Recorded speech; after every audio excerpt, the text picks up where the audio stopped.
best known of all Holocaust memoirs is undoubtedly Anne Frank's The Diary of a Young Girl. For all its merits, however, and for obvious reasons, the diary lacks any mention of the death camps. Luckily, we also have Primo Levi's 1947 If This Is a Man. Levi was a member of the Italian resistance during the war, but he was captured. In his preface, he writes, "It was my good fortune to be deported to Auschwitz only in 1944, after the German government, owing to the growing scarcity of labour, had decided to lengthen the average lifespan of the prisoners destined for elimination." Even so, 96 Italians were deported with him. 8 months later, only 20 remained. Each chapter of If This Is a Man deals with a specific aspect of life in the camp.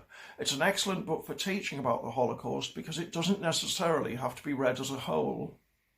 Commenting on his style later, Levi wrote, "I have deliberately assumed the calm, sober language of the witness, neither the lamenting tones of the victim nor the irate voice of someone seeking revenge. Only in this way does a witness in matters of justice prepare the ground for the judge. The judges are my readers." We all know how the book ends. Primo Levi must survive, otherwise the book couldn't exist.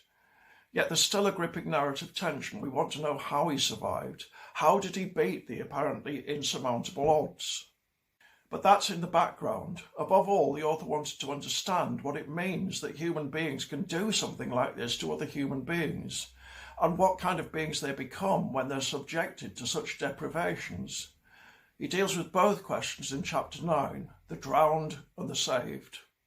He thinks that under conditions of virtually total scarcity, humanity separates into two groups. The saved are those who can lie, steal, plot, and generally put themselves first. The drowned are those who can't.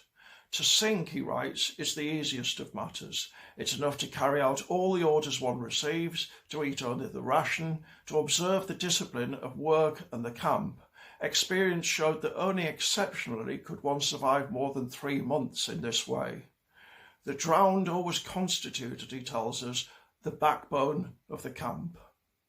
He wrote If This Is a Man in 1947, when the events were still fresh in his mind.